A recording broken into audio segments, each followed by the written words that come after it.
بسم اللہ الرحمن الرحیم۔ السلام علیکم ورحمۃ اللہ وبرکاتہ۔ سیرت النبوی صلی اللہ علیہ وسلم کتاب الرحیق المختوم کے پارٹ نمبر 13 میں پارٹ نمبر 13 میں 13ویں ایپیسوڈ کے اندر آپ کو ہم خوش آمدید کہتے ہیں۔ تھوڑی سی تمہید کے ساتھ کہ نبی علیہ الصلوۃ والسلام کی سیرت طیبہ کو ہم پڑھ رہے ہیں کتاب الرحیق المختوم مولانا صفی الرحمن مبارک پوری کے کتاب میں سے، جو اس میں سے یہ 13واں حصہ ہے۔ 12 حصے سیریز کے ہم پڑھ چکے ہیں۔ اگر آپ ان سے شروع سے اس کتاب کو سننا چاہتے ہیں تو اس کے پہلے حصے سے آپ اسی چینل کے اندر اس کو سن سکتے ہیں۔ تو شروع کرتے ہیں۔ ہجرت کے ہر اول دستے۔ جب دوسری بیعت عقبہ مکمل ہو گئی، اسلام کفر اور جہالت کے لک اور دک صحرا میں اپنے وطن کی بنیاد رکھنے میں کامیاب ہو گیا، اور یہ سب سے اہم کامیابی تھی جو اسلام نے اپنی دعوت کے آغاز سے اب تک حاصل کی تھی، تو رسول اللہ صلی اللہ علیہ وسلم نے مسلمانوں کو اجازت مرحمت فرمائی کہ وہ اپنے اس نئے وطن کی طرف ہجرت کر جائیں۔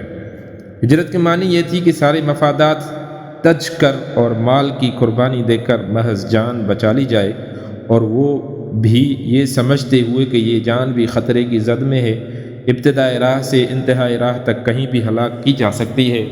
پھر سفر بھی ایک مبہم مستقبل کی طرف ہے، معلوم نہیں آگے چل کر ابھی کون کون سے مصائب اور غم اور عالم رونما ہوں گے۔ مسلمانوں نے یہ سب کچھ جانتے ہوئے ہجرت کی ابتدا کر دی۔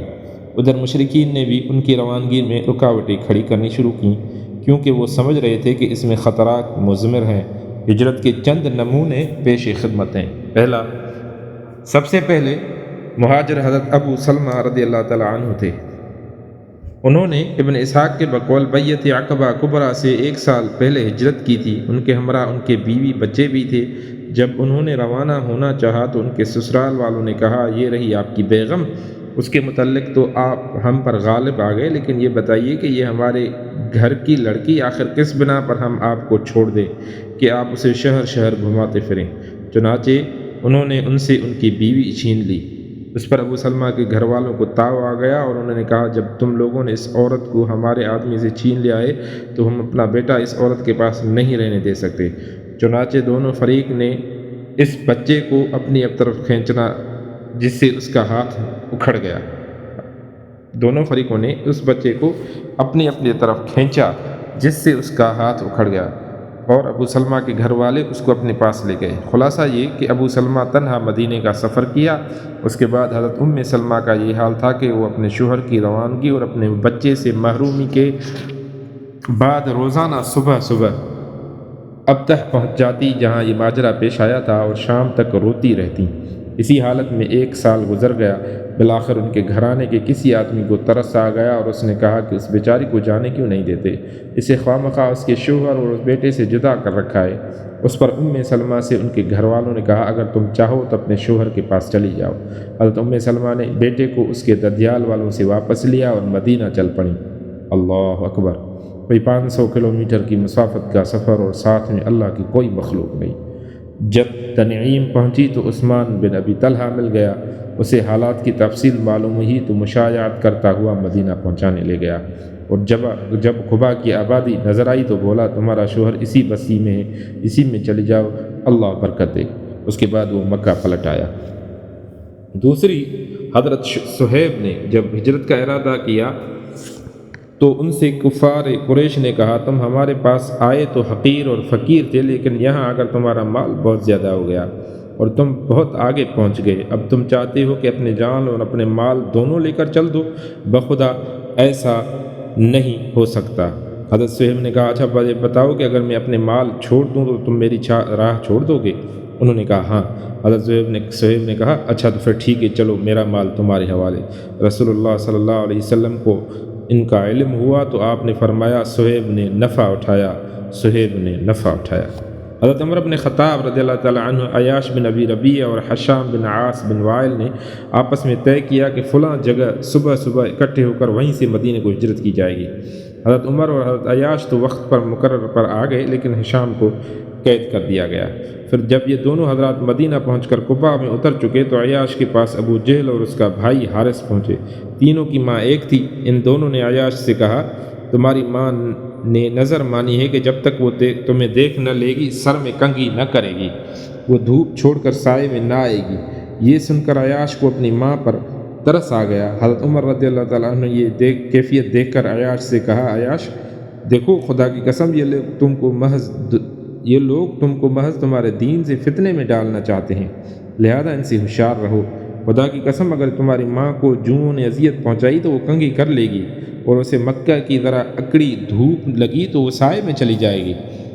مگر عیاش نہ مانے اور انہوں نے اپنی ماں کی قسم پوری کرنے کے لیے ان دونوں کے ہمراہ نکلنے کا فیصلہ کر لیا۔ حضرت عمر نے کہا، اچھا جب یہی کرنے پر آمادہ ہو تو میری یہ اونٹنی لے لو، یہ بڑی عمدہ اور تیز رو ہے، اس کی پیٹھ نہ چھوڑنا، اور لوگوں کی طرف سے کوئی مشکوک حرکت ہو تو نکل پڑنا۔ عیاش اونٹنی پر سوار ان دونوں کے ہمراہ نکل پڑے۔ راستے میں ایک جگہ ابو جہل نے کہا، بھائی یہ میرا اونٹ تو بڑا سخت نکلا، کیوں نہ تم مجھے بھی اپنی اس اونٹنی پر پیچھے سے بٹھا لو۔ عیاش نے کہا ٹھیک ہے، اور اس کے بعد اونٹنی بٹھا دی۔ ان دونوں نے بھی اپنی اپنی سواریاں بٹھائیں تاکہ ابو جہل عیاش کی اونٹنی پر پلٹ آئے، لیکن جب تینوں زمین پر آ گئے تو یہ دونوں اچانک عیاش پر ٹوٹ پڑے اور انہیں رسی سے جکڑ کر باندھ دیا، اور اسی رسی سے بندھی ہوئی حالت میں دن کے وقت مکہ لائے اور کہا کہ اے اہل مکہ، اپنے بیوقوف کے ساتھ ایسا ہی کرو جیسا ہم نے اس بیوقوف کے ساتھ کیا ہے۔ ہشام اور عیاش کفار کی قید میں پڑے رہے۔ جب رسول اللہ صلی اللہ علیہ وسلم ہجرت فرما چکے تو آپ نے ایک روز کہا، کون ہے جو میرے لیے ہشام اور عیاش کو چھڑا لائے؟ ولید بن ولید نے کہا، میں آپ کے لیے ان کو لانے کا ذمہ دار ہوں۔ پھر ولید خفیہ طور پر مکہ گئے اور ایک عورت نے جو ان دونوں کے پاس کھانا لے جا رہی تھی اس کے پیچھے پیچھے جا کر ان کا ٹھکانہ معلوم کیا۔ یہ دونوں ایک بغیر چھت کے مکان میں قید تھے۔ رات ہوئی تو حضرت ولید رضی اللہ تعالیٰ عنہ نے دیوار پھلانگ کر ان دونوں کے پاس پہنچے اور بیڑیاں کاٹ کر اپنے اونٹ پر بٹھایا اور مدینہ بھاگ آئے۔ عازمین ہجرت کا علم ہو جانے کی صورت میں ان کے ساتھ مشرکین جو سلوک کرتے تھے اس کے یہ 3 نمونے ہیں، لیکن اس سب کے باوجود لوگ آگے پیچھے پے در پہ نکلتے ہی رہے۔ چنانچہ بیعت عقبہ کبریٰ کے صرف 2 ماہ چند دن بعد مکہ میں رسول اللہ صلی اللہ علیہ وسلم، حضرت ابو بکر، حضرت علی رضی اللہ تعالیٰ عنہ کے علاوہ کچھ ایسے مسلمان ضرور رہ گئے تھے جنہیں مشرکین نے زبردستی روک رکھا تھا۔ ان دونوں حضرات یعنی حضرت ابو بکر اور حضرت علی کو بھی رسول اللہ صلی اللہ علیہ وسلم نے روک رکھا تھا۔ رسول اللہ صلی اللہ علیہ وسلم بھی اپنے ساز و سامان کی تیاری کر کے روانگی کے لیے حکم خداوندی کا انتظار کر رہے تھے۔ حضرت ابو بکر رضی اللہ تعالیٰ عنہ کا رخت سفر بھی بندھا ہوا تھا۔ صحیح بخاری میں حضرت عائشہ رضی اللہ تعالیٰ عنہ سے مروی ہے کہ رسول اللہ صلی اللہ علیہ وسلم نے مسلمانوں سے فرمایا، مجھے تمہارا مقام ہجرت دکھلایا گیا ہے۔ یہ لاوے کی 2 پہاڑیوں کے درمیان واقع ایک نخلستانی علاقہ ہے۔ اس کے بعد لوگوں نے مدینے کی جانب ہجرت کی۔ عام مہاجرین حبشہ بھی مدینے ہی آ گئے۔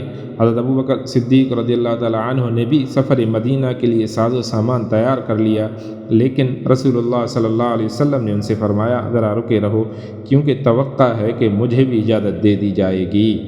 ابو بکر رضی اللہ تعالیٰ عنہ نے کہا، میرے باپ آپ پر فدا، کیا آپ کو اس کی امید ہے؟ آپ صلی اللہ علیہ وآلہ وسلم نے فرمایا، ہاں۔ اس کے بعد ابو بکر رضی اللہ تعالیٰ عنہ رکے رہے تاکہ رسول اللہ صلی اللہ علیہ وسلم کے ساتھ سفر کریں۔ ان کے پاس 2 اونٹنیاں تھیں، انہیں بھی 4 ماہ تک ببول کے پتوں کا خوب چارہ کھلایا۔ قریش کی پارلیمنٹ دار الندوہ میں جب مشرکین نے دیکھا کہ صحابہ کرام تیار ہو کر نکل گئے اور بال بچوں اور مال و دولت کو لاد پھاند کر اوس اور خزرج کے علاقوں میں جا پہنچے تو ان میں بڑا کوہرام مچا۔ غم اور علم کے لاوے پھوٹ پڑے اور انہیں ایسا رنج اور قلق ہوا کہ اس سے کبھی سابقہ نہ پڑا تھا۔ اب ان کے سامنے ایک ایسا عظیم اور حقیقی خطرہ مجسم ہو چکا تھا جو ان کی بت پرستانہ اور اقتصادی اجتماعیت کے لیے چیلنج تھا۔ مشرکین کو معلوم تھا کہ محمد صلی اللہ علیہ وآلہ وسلم کے اندر کمال قیادت اور رہنمائی کے ساتھ ساتھ کس قدر انتہا درجے کی قوت تاثیر موجود ہے۔ آپ صلی اللہ علیہ وسلم کے صحابہ میں کیسی عظیمت اور استقامت اور کیسا جذبہ فداکاری پایا جاتا ہے، پھر اوس اور خزرج کے قبائل میں کس قدر قوت اور قدرت اور جنگی صلاحیت ہے، اور ان دونوں قبائل کے عقلاء میں صلح و صفائی کے کیسے جذبات ہیں، اور وہ کئی برس تک خانہ جنگی کی تلخیاں چکھنے کے بعد اب باہمی رنج اور عداوت کو ختم کرنے پر کس قدر آمادہ ہیں۔ انہیں اس کا بھی احساس تھا کہ یمن سے شام تک بحر احمر کے ساحل سے ان کی جو تجارتی شاہراہ گزرتی ہے، اسی شاہراہ کے اعتبار سے مدینہ فوجی اہمیت کے کس قدر حساس اور نازع مقام پر واقع ہے۔ درحال ایک ملک شام سے صرف مکہ والوں کی سالانہ تجارت 2.5 لاکھ دینار سونے کے تناسب سے ہوا کرتی تھی۔ اہل مکہ وغیرہ کی تجارت اس کے علاوہ تھی، اور معلوم ہے کہ اس تجارت کا سار و دار و مدار اسی پر تھا کہ یہ راستہ پر امن رہے۔ ان تفصیلات سے بخوبی اندازہ ہو سکتا ہے کہ یثرب میں اسلامی دعوت کے جڑ پکڑنے اور اہل مکہ کے خلاف اہل یثرب کی صرف آرا ہونے کی صورت میں مکے والوں کے لیے کتنے خطرات تھے، چونکہ مشرکین کو اس گمبھیر خطرے کا پورا احساس تھا جو ان کے وجود کے لیے چیلنج بن رہا تھا۔ اس لیے انہوں نے اس خطرے کا کامیاب ترین علاج سوچنا شروع کیا، اور معلوم ہے کہ اس خطرے کی اصل بنیاد دعوت اسلام کے علمبردار حضرت محمد صلی اللہ علیہ وآلہ وسلم ہی تھے۔ مشرکین نے اس مقصد کے لیے بیعت عقبہ کبریٰ کے تقریباً 2.5 مہینے بعد 26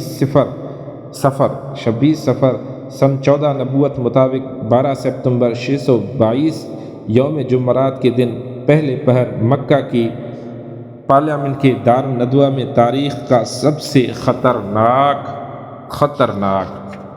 اجتماع منعقد کیا، اور اس میں قریش کے تمام قبائل کے نمائندوں نے شرکت کی۔ موضوع بحث ایک ایسے قطعی پلان کی تیاری تھی جس کے مطابق اسلامی دعوت کے علمبرداروں کا قصہ بعجلت تمام پاک کر دیا جائے اور اس دعوت کی روشنی کلی طور پر مٹا دی جائے۔ اس خطرناک اجتماع میں قبائل قریش کے نمایاں چہرے یہ تھے: ابو جہل قبیلے بنو مخزوم سے، جبیر بن مطعم، طعیمہ بن عدی اور حارث بن عامر قبیلے بنو نوفل بن عبد مناف سے، شیبہ بن ربیعہ، عتبہ بن ربیعہ اور ابو سفیان بن حرب بنی عبد الشمس بن عبد مناف سے، چوتھا نضر بن حارث بنی عبد الدار سے، ابو البختری بن حشام، زمع بن اسود اور حکیم بن حزام بنی اسد بن عبد العزیٰ سے، نبیہ بن حجاج اور منبع بن حجاج بنی سہم قبیلے سے، امیہ بن خلف بنی جمح سے۔ وقت مقرر پر یہ نمائندگان دار الندوہ پہنچے تو ابلیس بھی ایک شیخ جلیل کی صورت ابا اوڑھے راستہ روکے دروازے پر آن کھڑا ہوا۔ لوگوں نے کہا، یہ کون سے شیخ ہیں؟ ابلیس نے کہا، یہ اہل نجد کا ایک شیخ ہے، آپ لوگوں کا پروگرام سن کر حاضر ہو گیا ہے، باتیں سننا چاہتا ہے، اور کچھ بعید نہیں کہ آپ لوگوں کو خیر خواہانہ مشورے سے بھی محروم نہ رکھے۔ لوگوں نے کہا، بہتر ہے آپ بھی آ جائیے۔ چنانچہ ابلیس بھی ان کے ساتھ اندر آ گیا۔ اجتماع مکمل ہو گیا تو تجاویز اور حل پیش کیے جانے شروع ہوئے، اور دیر تک بحث جاری رہی۔ پہلے ابو الاسود نے یہ تجویز پیش کی کہ ہم اس شخص کو اپنے درمیان سے نکال دیں اور اپنے شہر سے جلا وطن کر دیں، پھر ہمیں اس سے کوئی واسطہ نہیں کہ وہ کہاں جاتا ہے کہاں رہتا ہے، بس ہمارا معاملہ ٹھیک ہو جائے گا اور ہمارے درمیان پہلی کسی یغان غت ہو جائے گی۔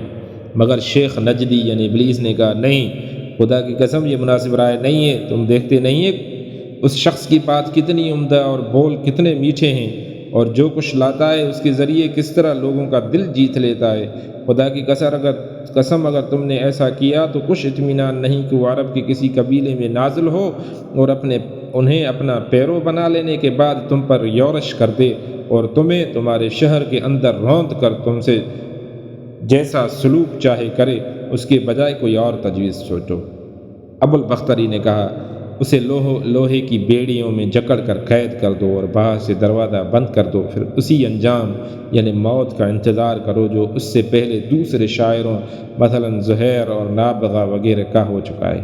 پھر ابلیس شیخ نجدی نے کہا، نہیں، خدا کی قسم یہ بھی مناسب رائے نہیں ہے۔ واللہ اگر تم لوگوں نے اسے قید کر دیا جیسا کہ تم کہہ رہے ہو تو اس کی خبر بند دروازے سے باہر نکل کر اس کے ساتھیوں تک ضرور پہنچ جائے گی۔ پھر کچھ بعید نہیں کہ وہ لوگ تم پر دھاوا بھول کر اس شخص کو تمہارے قبضے سے نکال لے جائیں، پھر اس کی مدد سے اپنی تعداد بڑھا کر تمہیں مغلوب کر لیں۔ لہذا یہ بھی مناسب رائے نہیں ہے، کوئی اور تجویز سوچو۔ یہ دونوں تجاویز پارلیمنٹ رد کر چکی تو ایک تیسری مجرمانہ تجویز پیش کی گئی جس سے تمام ممبران نے اتفاق کیا۔ اسے پیش کرنے والا مکے کا سب سے بڑا مجرم ابو جہل تھا۔ اس نے کہا، اس شخص کے بارے میں میری ایک رائے ہے، میں دیکھتا ہوں کہ اب تک تم لوگ اس پر نہیں پہنچے۔ لوگوں نے کہا، ابو الحکم وہ کیا ہے؟ ابو جہل نے کہا، میری رائے یہ ہے کہ ہم ہر قبیلے سے ایک مضبوط صاحب نسب اور بانکا جوان منتخب کر لیں، پھر ہر ایک کو ایک تیز تلوار دیں، اس کے بعد سب کے سب اس شخص کا رخ کریں، اس طرح یکبارگی تلوار مار کر قتل کر دیں جیسے ایک ہی آدمی نے تلوار ماری ہو۔ یوں ہمیں اس شخص سے راحت مل جائے گی، اور اس طرح قتل کرنے کا نتیجہ یہ ہوگا کہ اس شخص کا خون سارے قبائل میں بکھر جائے گا، اور بنو عبد مناف سارے قبیلوں سے جنگ نہ کر سکیں گے، لہذا دیت یعنی خون بہا لینے پر راضی ہو جائیں گے اور ہم دیت ادا کر دیں گے۔ شیخ نجدی نے کہا، بات یہ رہی جو اس جوان نے کہی، اگر کوئی تجویز اور رائے ہو سکتی ہے تو یہی ہے، باقی سب ہیچ۔ اس کے بعد پارلیمان مکہ نے اس مجرمانہ قرارداد پر اتفاق کیا اور ممبران اس عزم مصمم کے ساتھ اپنے گھروں کو واپس گئے کہ اس قرارداد پر عمل فی الفور کرنا ہے، اور دار ندوہ میں یہ ختم ہو گئی میٹنگ۔ نبی صلی اللہ علیہ وآلہ وسلم کی ہجرت۔ جب نبی علیہ السلام کے قتل کی مجرمانہ قرارداد طے ہو چکی تو حضرت جبرائیل علیہ السلام اپنے رب تبارک و تعالیٰ کی وحی لے کر آپ صلی اللہ علیہ وآلہ وسلم کی خدمت میں حاضر ہوئے اور آپ کو قریش کی سازش سے آگاہ کرتے ہوئے بتلایا کہ اللہ تعالیٰ نے آپ صلی اللہ علیہ وآلہ وسلم کو یہاں سے روانگی کی اجازت دے دی ہے، اور یہ کہتے ہوئے ہجرت کے وقت کا تعین بھی فرما دیا ہے کہ آپ صلی اللہ علیہ وسلم یہ رات اپنے اس بستر پر نہ گزاریں جس پر اب تک گزارا کرتے تھے۔ اس اطلاع کے بعد نبی صلی اللہ علیہ وآلہ وسلم ٹھیک دوپہر کے وقت ابو بکر رضی اللہ تعالیٰ عنہ کے گھر تشریف لے گئے تاکہ اس کے ساتھ ہجرت کے سارے پروگرام اور مرحلہ طے فرما لیں۔ حضرت عائشہ صدیقہ رضی اللہ تعالیٰ عنہ کا بیان ہے کہ ٹھیک دوپہر کے وقت ہم لوگ ابو بکر رضی اللہ تعالیٰ عنہ کے مکان میں بیٹھے تھے کہ کسی کہنے والے نے ابو بکر رضی اللہ تعالیٰ عنہ سے کہا، یہ رسول اللہ صلی اللہ علیہ وآلہ وسلم سر ڈھانک کے تشریف لا رہے ہیں۔ یہ ایسا وقت تھا جس میں آپ صلی اللہ علیہ وآلہ وسلم تشریف نہیں لایا کرتے تھے۔ ابو بکر نے کہا، میرے ماں باپ آپ پر قربان، آپ صلی اللہ علیہ وسلم اس وقت کسی اہم معاملے ہی کی وجہ سے تشریف لائیں۔ حضرت عائشہ رضی اللہ تعالیٰ عنہ بیان کرتی ہیں کہ رسول اللہ صلی اللہ علیہ وآلہ وسلم تشریف لائے، اجازت طلب کی، آپ صلی اللہ علیہ وسلم کو اجازت دی گئی اور آپ صلی اللہ علیہ وآلہ وسلم اندر داخل ہوئے۔ پھر ابو بکر رضی اللہ تعالیٰ عنہ سے فرمایا، تمہارے پاس جو لوگ ہیں انہیں ہٹا دو۔ ابو بکر رضی اللہ تعالیٰ عنہ نے کہا، بس آپ صلی اللہ علیہ وسلم کی اہل خانہ ہی ہیں، آپ صلی اللہ علیہ وسلم پر میرے ماں باپ فدا ہوں۔ اے اللہ کے رسول صلی اللہ علیہ وسلم، آپ نے فرمایا، اچھا تو مجھے روانگی کی اجازت مل چکی ہے۔ آپ صلی اللہ علیہ وسلم پر میرے باپ فدا، اے اللہ کے رسول صلی اللہ علیہ وسلم، تو آپ نے فرمایا، تو اچھا مجھے روانگی کی اجازت مل چکی ہے۔ ابو بکر نے کہا ساتھ، اے اللہ کے رسول میرے باپ آپ پر فدا ہوں۔ رسول اللہ صلی اللہ علیہ وسلم نے فرمایا ہاں۔ اس کے بعد ہجرت کا پروگرام طے کر کے رسول اللہ صلی اللہ علیہ وسلم اپنے گھر واپس تشریف لائے اور رات کی آمد کا انتظار کرنے لگے۔ رسول اللہ صلی اللہ علیہ وآلہ وسلم کے مکان کا گھیراؤ۔ ادھر قریش کے اکابر مجرمین نے اپنا سارا دن مکہ کی پارلیمنٹ دار ندوہ کے پہلے پہر کی طے کردہ قرارداد کے نفاذ کی تیاری میں گزارا، اور اس مقصد کے لیے ان اکابر مجرمین سے 11 سردار منتخب کیے جن کے نام یہ ہیں: پہلا ابو جہل بن ہشام، دوسرا حکم بن عاص، تیسرا عقبہ بن ابی معیط، چوتھا نضر بن حارث، پانچواں امیہ بن خلف، چھٹا زمع بن الاسود، ساتواں طعیمہ بن عدی، آٹھواں ابو لہب، نواں ابی بن خلف، اور 10واں نبیہ بن الحجاج، 11واں اور اس کا بھائی منبع بن الحجاج۔ ابن اسحاق کا بیان ہے کہ جب رات ذرا تاریک ہو گئی تو یہ لوگ گھات لگا کر نبی صلی اللہ علیہ وآلہ وسلم کے دروازے پر بیٹھ گئے کہ آپ صلی اللہ علیہ وآلہ وسلم سو جائیں تو یہ لوگ آپ صلی اللہ علیہ وسلم پر ٹوٹ پڑیں۔ ان لوگوں کا پورا وثوق اور پختہ یقین تھا کہ ان کی یہ ناپاک سازش کامیاب ہو کر ہی رہے گی، یہاں تک کہ ابو جہل نے بڑے متکبرانہ اور پرغرور انداز میں مذاق اور استہزاء کرتے ہوئے اپنے گھیرا ڈالنے والوں ساتھیوں سے کہا کہ محمد صلی اللہ علیہ وسلم کہتا ہے کہ اگر تم لوگ اس کے دین میں داخل ہو کر اس کی پیروی کرو تو عرب اور عجم کے بادشاہ بن جاؤ گے، پھر مرنے کے بعد اٹھائے جاؤ گے تو تمہارے لیے اردن کے باغات جیسی جنتیں ہوں گی، اور اگر تم نے ایسا نہ کیا تو ان کی طرف سے تمہارے اندر ذبح کے واقعات پیش آئیں گے، پھر تم مرنے کے بعد اٹھائے جاؤ گے اور تمہارے لیے آگ ہوگی جس میں جلائے جاؤ گے۔ بہرحال اس سازش کے نفاذ کے لیے آدھی رات کے بعد کا وقت مقرر تھا، اس لیے یہ لوگ جاگ کر رات گزار رہے تھے اور وقت مقررہ کے منتظر تھے، لیکن اللہ اپنے کام پر غالب ہے، اس کے ہاتھ میں آسمان اور زمین کی بادشاہت ہے، وہ جو چاہتا ہے کرتا ہے، جسے بچانا چاہے کوئی اس کا بال بھی بیکا نہیں کر سکتا، اور جسے پکڑنا چاہے کوئی اس کو بچا نہیں سکتا۔ چنانچہ اللہ تعالیٰ نے اس موقع پر وہ کام کیا جسے ذیل کی آیت کریمہ میں رسول اللہ صلی اللہ علیہ وسلم کو مخاطب کرتے ہوئے فرمایا کہ وَإِذْ يَمْكُرُ بِكَ الَّذِينَ كَفَرُوا لِيَثْبِتُوكَ أَوْ يَقْتُلُوكَ أَوْ يُخْرِجُوكَ وَيَمْكُرُونَ وَيَمْكُرُ اللَّهُ وَاللَّهُ خَيْرُ الْمَاكِرِينَ۔ ترجمہ ہے کہ وہ موقع یاد کرو جب کفار تمہارے خلاف سازش کر رہے تھے تاکہ تمہیں قید کر دیں یا قتل کر دیں یا نکال باہر کریں، اور وہ لوگ داؤ چل رہے تھے اور اللہ بھی داؤ چل رہا تھا، اور اللہ سب سے بہتر داؤ والا ہے۔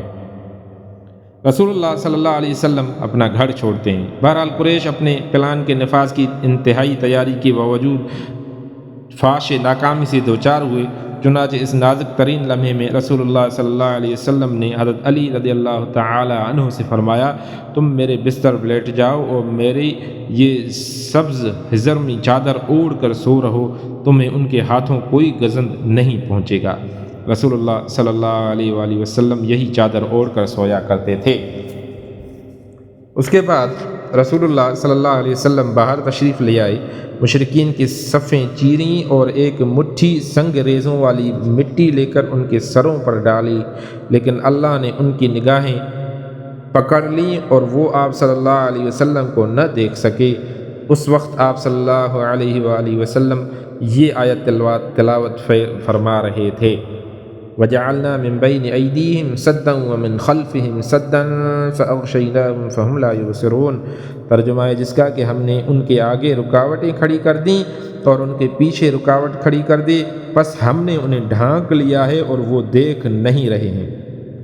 اسی موقع پر کوئی بھی مشرک باقی نہ بچا جس کے سر پر آپ صلی اللہ علیہ وسلم نے مٹی نہ ڈالی ہو۔ اس کے بعد آپ صلی اللہ علیہ وآلہ وسلم حضرت ابوبکر صدیق رضی اللہ تعالیٰ عنہ کے گھر تشریف لے گئے، پھر ان کے مکان کی ایک کھڑکی سے نکل کر دونوں حضرات نے رات میں یمن کا رخ کیا اور چند میل واقع سور نامی پہاڑ کے ایک غار میں پہنچے۔ ادھر محاصرین وقت سفر کا انتظار کر رہے تھے، لیکن اس سے ذرا پہلے انہیں اپنی ناکامی اور نامرادی کا علم ہو گیا۔ ہوا یہ کہ ان کے پاس ایک غیر متعلق شخص آیا اور انہیں آپ صلی اللہ علیہ وسلم کے دروازے پر دیکھ کر پوچھا کہ آپ لوگ کس کا انتظار کر رہے ہیں؟ انہوں نے کہا کہ محمد صلی اللہ علیہ وآلہ وسلم کا۔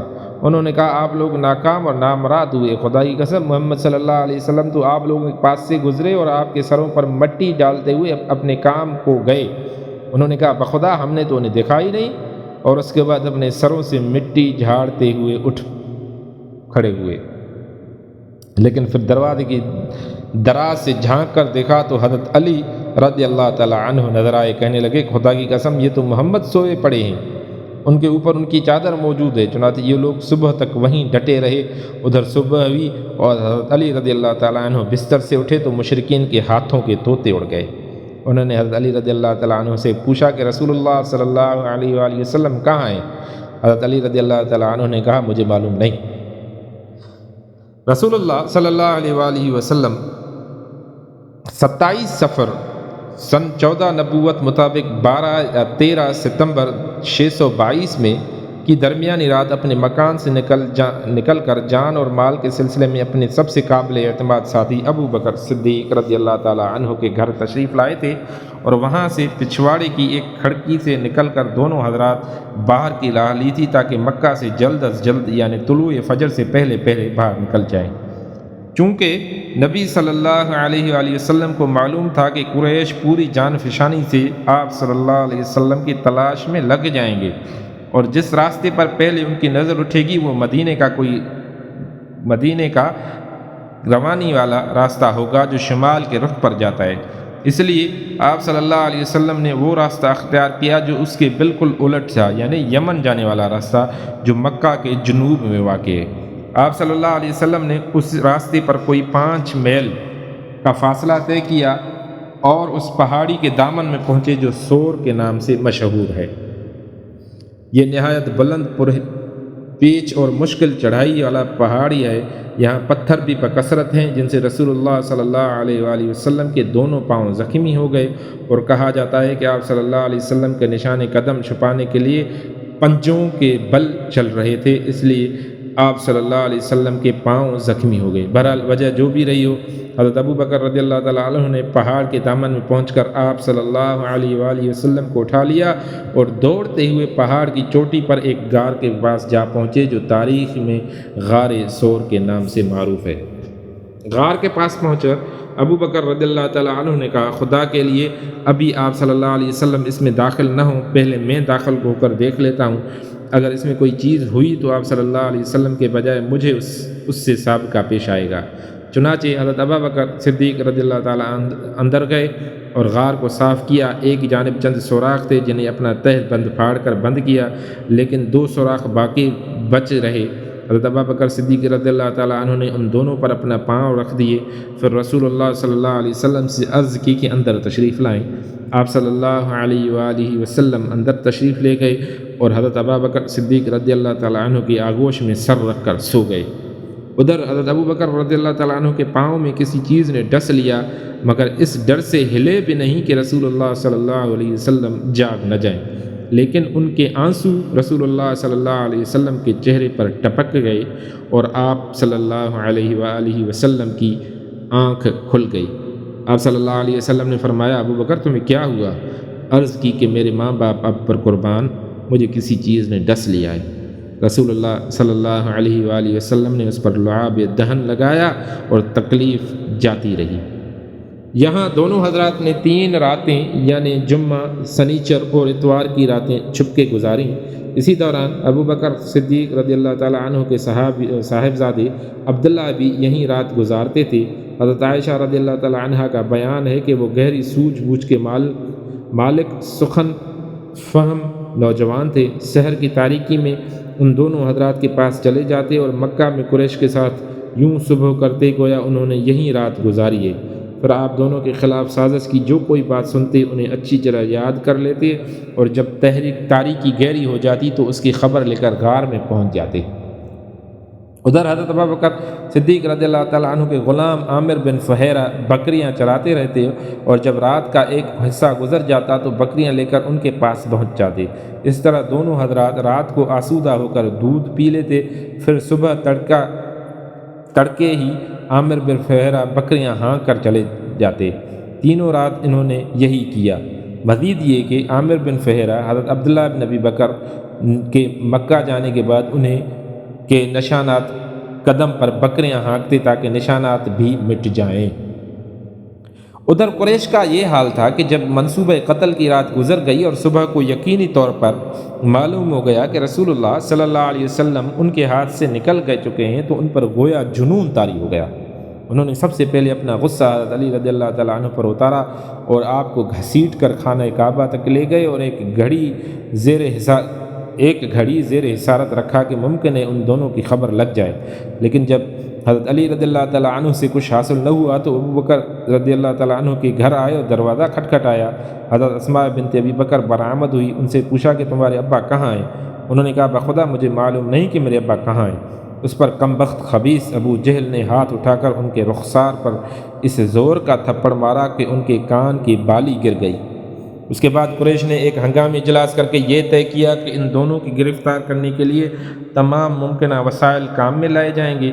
چنانچہ مکہ سے نکلنے والے تمام راستوں پر خواہ وہ کسی بھی سمت جا رہا ہو نہایت کڑا مسلح پہرا بٹھا دیا گیا۔ اس طرح یہ اعلان عام کیا گیا کہ جو کوئی رسول اللہ صلی اللہ علیہ وآلہ وسلم اور ابو بکر رضی اللہ تعالیٰ عنہ کو یا ان میں سے کسی ایک کو زندہ یا مردہ حاضر کرے گا، اسے ہر ایک کے بدلے 100 اونٹوں کا گران قدر انعام دیا جائے گا۔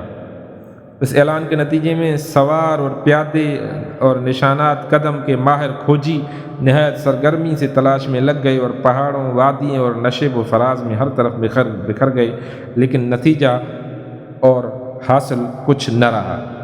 تلاش کرنے والے غار حرا کے دہانے تک بھی پہنچے، لیکن اللہ اپنے کام پر غالب ہے۔ چنانچہ صحیح بخاری میں حضرت انس رضی اللہ تعالی عنہ سے مروی ہے کہ ابو بکر رضی اللہ تعالیٰ عنہ نے فرمایا، میں نبی صلی اللہ علیہ وآلہ وسلم کے ساتھ غار میں تھا، سر اٹھایا تو کیا دیکھتا ہوں کہ لوگوں کے پاؤں نظر آ رہے ہیں۔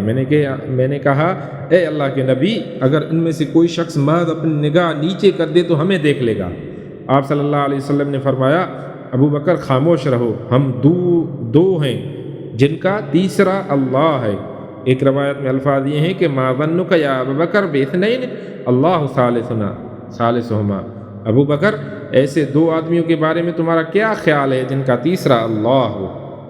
حقیقت یہ ہے کہ یہ ایک معجزہ تھا جسے اللہ تعالیٰ نے اپنے نبی کو مشرف فرمایا۔ چنانچہ تلاش کرنے والے اس وقت واپس چلے گئے جب آپ کے درمیان اور ان کے درمیان چند قدم سے زیادہ فاصلہ باقی نہ رہ گیا تھا۔ دوستو، ایک نئی ایپیسوڈ کے ساتھ آپ کی خدمت میں پھر سے حاضر ہوں گے۔ اللہ تعالیٰ آپ کو سلامت رکھے۔